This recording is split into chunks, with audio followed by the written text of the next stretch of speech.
La neige tombait en silence sur Lyon, épaisse, paisible, couvrant les rues d'un manteau blanc. Les lampadaires diffusaient une lueur dorée dans le brouillard glacé, tandis que Évelyne Martin serrait le volant de sa vieille Renault grise. Le pare-brise givré laissait passer à peine la lumière, et le chauffage poussif ronronnait faiblement. Derrière, dans son siège enfant, Léa, 5 ans, soufflait sur la vitre et traçait des cœurs avec ses moufles roses. « On est presque arrivé, maman ?»« Presque, ma puce », répondit Évelyne d'une voix douce, les yeux sur la route. Encore 2 rues. Mais la voiture tremblait comme un animal malade. Le moteur tout sauta, gronda, puis s'éteignit dans un long râle. Toutes les lumières du tableau de bord vacillèrent avant de mourir. « Non, non, pas maintenant », murmura Évelyne en serrant les dents. Elle guida le véhicule jusqu'au trottoir, sous un réverbère vacillant. Son souffle formait de petits nuages dans le froid. « Qu'est-ce qui se passe ?» demanda Léa, la voix inquiète. « La voiture a juste besoin d'un peu de courage ce matin », répondit Évelyne avec un sourire forcé. « Reste attaché, mon cœur. Je vais voir. » Le vent s'engouffra dès qu'elle ouvrit la portière. Il lui fouetta le visage, fit voler sa queue de cheval et piqua ses joues. La neige crissait sous ses bottes pendant qu'elle soulevait le capot. Un souffle de vapeur s'échappa aussitôt. L'odeur âcre du métal brûlé la prit à la gorge. Le moteur était un chaos de pièces usées et de bricolage de fortune. Évelyne tapota les câbles de batterie, marmonnant une prière entre ses dents. Les voitures passaient sans ralentir, les phares glissant sur elles comme s'il n'y avait rien à voir. Léa observait derrière la vitre, le nez collé contre le verre embué. Puis un bruit. Des pneus qui ralentissent. Évelyne se retourna. Un SUV noir s'arrêta derrière sa voiture, les phares découpant la tempête. La portière s'ouvrit, et un homme en sortit. Grand, droit, le regard tranquille. Il portait un long manteau sombre, des gants en cuir, et la neige dessinait déjà des paillettes sur ses épaules. « Vous avez besoin d'aide » demanda-t-il calmement. « Je crois que c'est la batterie, ou le démarreur, » répondit-elle, incertaine. Il hocha la tête sans un mot de plus et s'approcha. Sous son manteau, il sortit un petit booster de batterie dernier cri.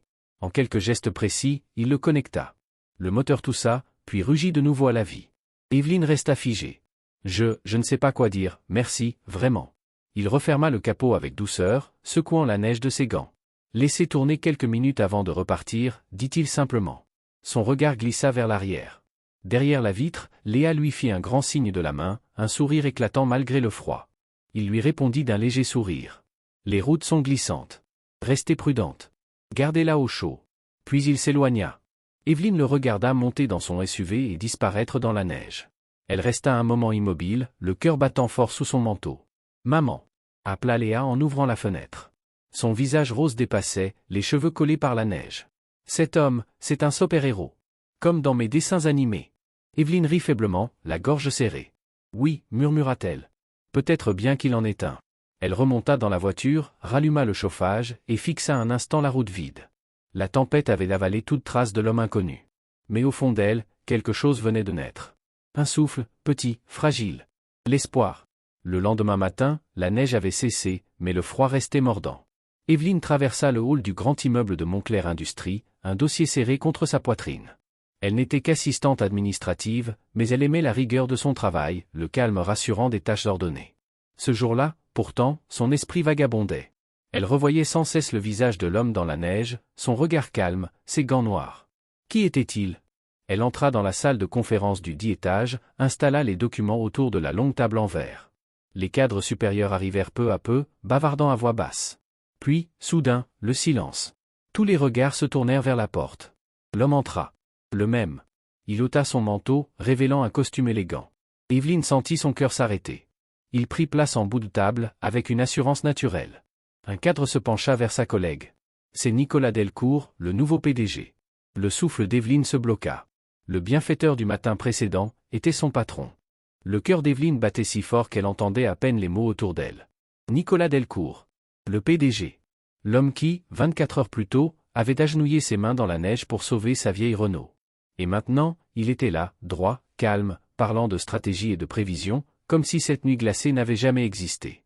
Elle se força à respirer, à terminer de disposer les dossiers devant chaque siège en cuir. Ses doigts tremblaient. Lorsqu'elle leva brièvement les yeux, leurs regards se croisèrent. Une seconde. Une minuscule seconde. Mais elle vit cette lueur dans ses yeux, un souvenir, une reconnaissance muette.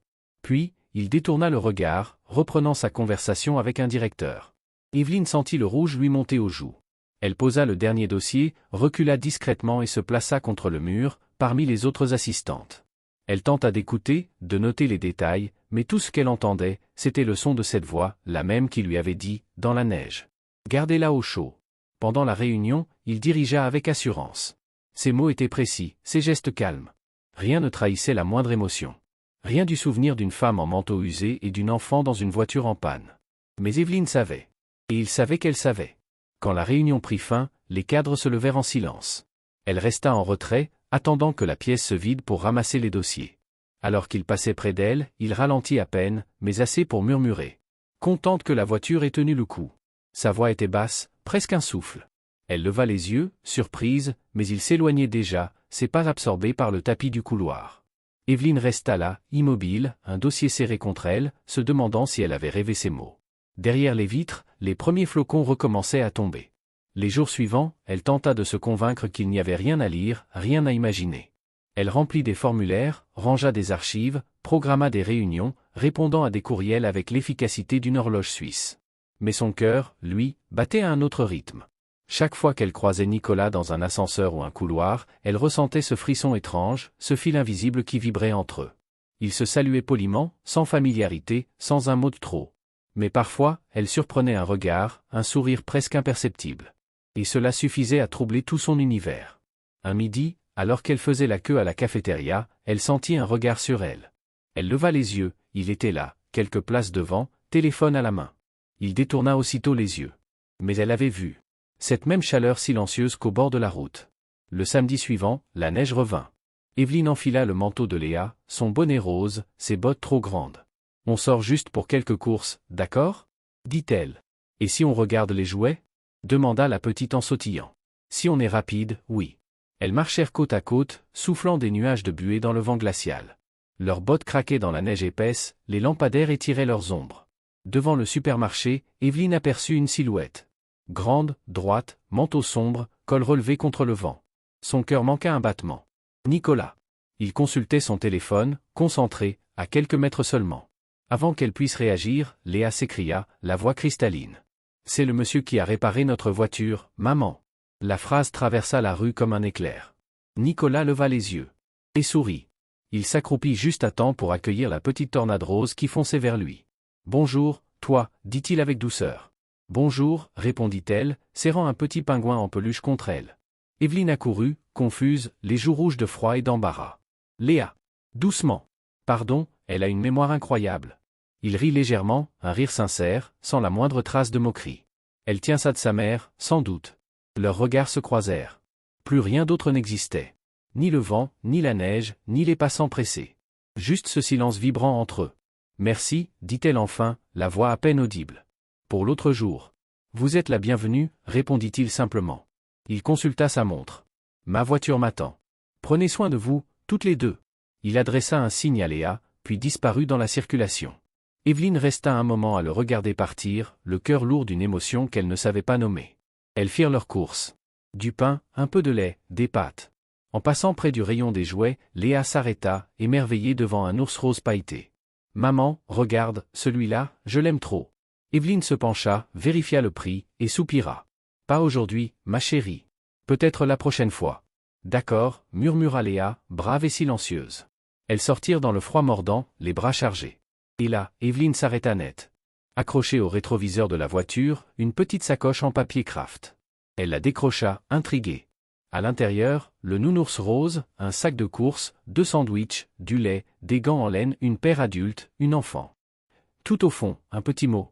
Pour un hiver plus doux. Celui qui a réparé votre voiture. Evelyne sentit sa gorge se serrer. Léa, les yeux ronds, plongea dans le sac et serra le nounours contre elle. Maman. C'est celui que je voulais. Elle tourna sur elle-même dans la neige, riant de joie. Evelyne, elle, ne parvint pas à parler. Les larmes montaient, chaudes et brûlantes. Elle leva les yeux vers la rue vide. Aucun SUV noir, aucune silhouette. Mais elle savait. Et dans le silence cotonneux de la neige, elle sentit quelque chose d'autre. Une gratitude immense. Et peut-être, un début d'amour. Evelyne ne parla à personne du mot ni du sac. Elle le plia avec soin et le glissa dans le tiroir de sa table de nuit, entre 2 factures et un dessin de Léa. C'était son secret, un secret tissé de neige et de bonté. Les jours suivants, tout semblait identique au bureau. Les claviers claquaient, les téléphones sonnaient, et la vie continuait son cours mécanique. Nicolas Delcourt, lui, restait le même, courtois, professionnel, précis. Jamais un mot de trop. Jamais un regard qui dépasse la ligne invisible entre hiérarchie et émotion.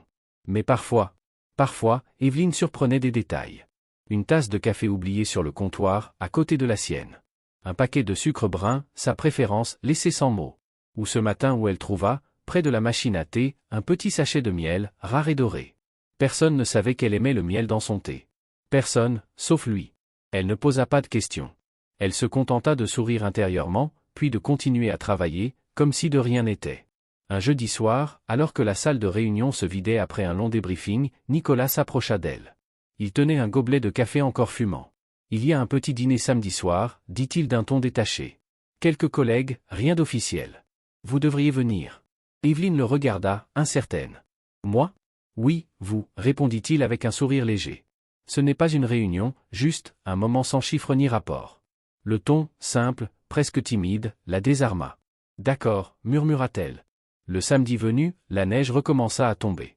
Evelyne hésita un long moment devant le miroir. Robe sombre, manteau beige, ses cheveux attachés. Pas de luxe, juste de la sincérité. Le restaurant se trouvait dans une petite ruelle du Vieux-Lyon, une trattoria familiale au parfum d'ail et de pain chaud. Rien de formel. Pas de nappe blanche, juste des tables en bois et des bouteilles anciennes sur les étagères. La chaleur y était douce, intime. Nicolas l'attendait déjà dans un coin, vêtu d'un simple pull anthracite. Quand il se leva pour l'accueillir, son sourire n'avait rien de professionnel. « Je venais ici quand j'étais gamin, dit-il, en désignant une table près de la cuisine. Ma mère était serveuse ici.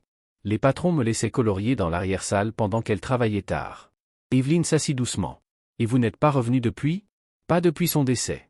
Mais ce soir, j'ai eu envie de revenir. » Un silence tendre s'installa, rempli du parfum du pain et du vin rouge. Puis ils parlèrent. Longuement. Pas de travail, pas de chiffres. Ils parlèrent de l'enfance, des hivers difficiles, des rêves qu'on remet à demain. Evelyne avoua qu'elle avait souvent honte d'avoir été pauvre, qu'elle se taisait pour que ça ne se voie pas. Nicolas hocha la tête. Ma mère nettoyait des bureaux le matin, servait ici le soir.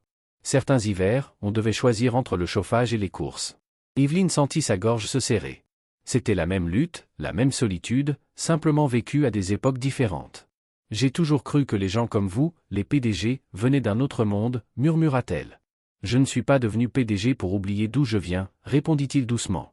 Je le suis devenu pour ne jamais l'oublier. Un silence plein de respect les unit. Puis Nicolas baissa la voix. Je ne vous ai pas aidé ce jour-là pour être remercié. Je l'ai fait parce que j'aurais aimé qu'un jour, quelqu'un aide ma mère. Mais personne ne l'a fait. Les larmes montèrent aux yeux d'Evelyne. Elle détourna légèrement la tête, mais il vit le tremblement de ses lèvres. Ce soir-là, quelque chose changea. Ce n'était plus une employée et son PDG. C'étaient deux âmes qui se reconnaissaient dans la même lutte, le même besoin d'être vues. Quand ils sortirent, la neige tombait encore, paisible, comme un rideau blanc sur un secret partagé. Il lui tint la porte. Elle se retourna une dernière fois, regardant la lumière tiède du restaurant derrière eux. Elle ne savait pas ce que demain apporterait. Mais pour la première fois depuis longtemps, elle n'avait plus peur du lendemain. Après ce dîner, quelque chose avait changé entre eux. Pas de mots. Pas de gestes déplacés. Mais dans les silences, dans les regards un peu trop longs, il y avait quelque chose d'invisible et de vrai. Au bureau, rien ne semblait différent. Pourtant, Evelyne sentait qu'on observait. Les sourires avaient cessé, remplacés par des chuchotements qu'on croyait discrets. Des regards glissaient dans son dos. Une phrase, une rumeur, un rire étouffé. La première fois qu'elle l'entendit, ce fut près de la photocopieuse. Elle est maligne, celle-là, disait une voix. D'assistante à favorite du PDG, faut croire qu'elle a trouvé la voie rapide. Un éclat de rire. Puis le silence, lourd. Evelyne sentit le sol se dérober sous elle. Elle aurait voulu disparaître. Cynthia Moreau, la directrice des ressources humaines, observait tout cela d'un œil froid. Elle avait remarqué, bien avant les autres, cette douceur dans la voix de Nicolas quand il s'adressait à Evelyne. Au début, elle n'y avait vu qu'une curiosité passagère. Mais les rumeurs, elles, lui plaisaient. Elles donnaient du pouvoir. Les semaines passèrent. Evelyne, d'ordinaire si souriante, travaillait désormais la tête baissée. Son bureau était devenu un territoire de silence. Plus personne ne l'attendait à la pause café. Les conversations s'arrêtaient quand elle entrait dans une pièce. Un matin, elle trouva sur son bloc-notes un message cruel griffonné puis arraché, mais l'empreinte restait visible. Elle sut. Le soir même, seule dans le vestiaire désert, elle se regarda dans le miroir. Ses yeux avaient perdu leur éclat. Elle pensa à Léa, à sa joie, à ses histoires d'ours roses et de super-héros. Puis à Nicolas. Il n'avait jamais rien laissé paraître. Toujours professionnel, mesuré, attentif. Mais cette ombre qui s'étendait sur eux finirait par le blesser, lui aussi. Ce soir-là, elle frappa à la porte de son bureau. Il leva les yeux, surpris. « Evelyne, tout va bien ?» Elle entra, referma la porte derrière elle, ses doigts tremblants sur la poignée. « Il parle » murmura-t-elle. « Pas seulement dans les couloirs. Des rumeurs ? Des jugements. Des regards. On dit que j'ai profité de vous. Que j'ai échangé mon travail contre vos faveurs. » Nicolas serra la mâchoire. « C'est absurde. Tu n'as rien fait de mal. Ça n'a pas d'importance si c'est absurde. Ce qui compte, c'est qu'ils y croient. Et je ne peux pas. » Elle inspira profondément. « Je ne peux pas être l'ombre qui ternira votre nom. » Il se leva, fit le tour du bureau, s'approcha lentement. « Que veux-tu dire ? Je vais démissionner. » « Non. » Sa voix claqua dans l'air. Mais elle secoua la tête, les yeux brillants. « Je dois le faire. Vous avez travaillé toute votre vie pour arriver ici. Je ne veux pas être le prétexte qu'ils utiliseront pour vous faire tomber. » Il resta silencieux. Il aurait pu lui dire non encore, lui promettre qu'il arrangerait tout, qu'il parlerait au conseil. Mais il savait. Il savait qu'elle avait déjà pris sa décision. Elle tourna la poignée, prête à partir. Il fit un pas vers elle, comme pour retenir un rêve qui s'efface. Mais il ne dit rien. Et elle sortit, le cœur brisé. La salle de réception de l'hôtel de ville brillait de lumière dorée. C'était le gala annuel de reconnaissance de l'entreprise, le dernier événement d'Evelyne avant son départ officiel. Les tables rondes étaient décorées de roses d'hiver, les verres étincelaient sous le cristal. Léa, perchée sur ses petites chaussures argentées, tenait la main de sa mère avec excitation. « On va voir oncle Nico ? » « Peut-être, » répondit Evelyne, un sourire triste aux lèvres. Les murmures suivirent leur entrée. Les regards aussi. Mais Evelyne s'en moquait. Ce soir, elle était là pour sa fille. Elles s'assirent tout au fond de la salle. La petite buvait son jus pétillant, les yeux émerveillés par les lumières. Le maître de cérémonie prit la parole. « Mesdames et messieurs, veuillez accueillir notre PDG, monsieur Nicolas Delcourt. » Applaudissements. Evelyne se raidit. Il monta sur scène, élégant, posé, le regard clair. Il parla de réussite, de persévérance, de travail d'équipe. Sa voix était calme, maîtrisée, jusqu'à ce qu'un éclat de rose surgisse au pied de l'estrade. « Léa. Léa, non. » chuchota Evelyne, paniquée. Mais déjà, la fillette grimpait les marches, ses boucles dorées dansant sous les projecteurs. Elle attrapa le micro avec ses petites mains et d'une voix claire qui traversa toute la salle, déclara. « C'est lui, le super-héros qui a réparé la voiture de maman. » Un silence absolu tomba. Les murmures s'éteignirent. Evelyne sentit son cœur exploser dans sa poitrine. Nicolas la regarda, un instant figé. Puis un sourire ému adoucit ses traits. Il s'accroupit devant l'enfant. Le lendemain du gala, les serveurs de messagerie de Montclair Industries bourdonnaient. Une courte vidéo circulait déjà, floue, tremblante, capturée sur un téléphone. On y voyait Léa, en robe rose, tenant le micro d'une main minuscule et proclamant. « C'est le super-héros qui a réparé la voiture de maman. » Puis Nicolas, s'agenouillant et répondant d'une voix pleine de douceur. « Et c'est la petite fille qui m'a rappelé pourquoi nous sommes là, pour être bons, même quand personne ne regarde. » La scène fit le tour des services. Les rires moqueurs se turent. Les murmures devinrent silence. Certains employés détournèrent les yeux, d'autres essuyèrent discrètement une larme. La compassion avait remplacé la rumeur. 2 jours plus tard, le conseil d'administration se réunit à huis clos. Le sujet ? Le PDG et son assistante. Les regards étaient graves, les voix prudentes. Mais après des heures de délibération, la conclusion tomba, claire comme le cristal. Aucun manquement, aucun abus, aucune faute. Au contraire, les membres du conseil reconnurent l'intégrité de Nicolas. Et la seule personne sanctionnée fut Cynthia Moreau. Des témoignages révélèrent ses insinuations, ses messages perfides, ses petits complots de couloir. Sa réputation, autrefois solide, s'effondra sous le poids de sa propre rancune.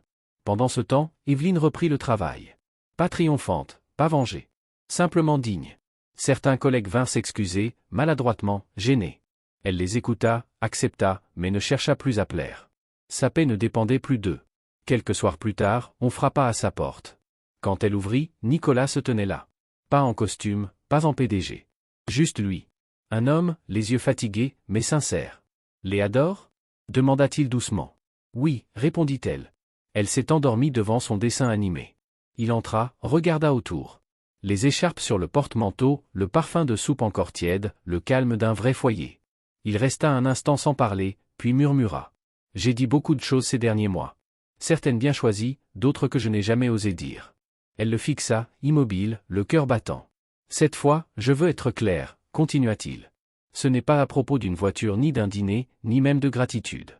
Il fit un pas vers elle. C'est à propos d'un foyer. D'un vrai. Pas seulement pour moi. Pour nous trois. Les mots la frappèrent comme une vague. Ses yeux se remplirent de larmes. Vous n'êtes pas obligé? Je le veux, coupa-t-il avec douceur. Je veux être là le matin quand Léa réclame des crêpes. Je veux être là quand les jours sont durs et quand ils sont beaux. Je veux une vie avec vous. Elle porta une main à sa bouche, incapable de parler. Puis elle s'avança lentement et se laissa aller contre lui. Son étreinte était chaude, forte, simple. Le genre d'étreinte qui dit « Tu es chez toi ». Dehors, la neige recommença à tomber. Mais à l'intérieur, il faisait enfin chaud. 1 an plus tard. L'hiver couvrait à nouveau la banlieue de Lyon d'un voile blanc. Mais dans la petite maison au coin de la rue des Acacias, il régnait une lumière douce. Des rires s'échappaient par les fenêtres. La vieille Renault grise, celle qui avait tout commencé, ne roulait plus. Elle était garée devant la boulangerie d'Evelyne, décorée de guirlandes et de fleurs. Les enfants du quartier adoraient grimper dedans et faire semblant de partir à l'aventure. On l'appelait désormais la voiture du miracle. Le magasin s'appelait « Chez Léa ». Les croissants y étaient dorés, le café, parfumé d'espoir. Nicolas avait aidé à financer le projet, discrètement. Mais la touche, l'âme, le cœur, tout venait d'elle. Leur maison, à 2 pas de la boutique, respirait la paix. Un jardin fleuri, un vieux banc, une balançoire sous un érable. Léa avait transformé le grenier en château rose, rempli de livres et de rêves. Ce matin-là, Evelyne préparait du thé au miel et au gingembre. Nicolas arriva derrière elle, l'enlaça doucement. Par la fenêtre, ils regardèrent Léa descendre les marches du perron, son bonnet de travers, son ours rose sous le bras. Elle portait encore les petits gants en laine qu'il avait laissés, jadis, dans le sac de papier. Ils étaient usés, un peu troués, mais elle refusait de les quitter. La fillette salua la vieille voisine d'en face, un grand sourire aux lèvres. « Bonjour, Madame Jeanne. Vous savez quoi? Mon papa, c'est lui qui a réparé la voiture. » La voisine rit. Evelyne leva les yeux au ciel, amusée.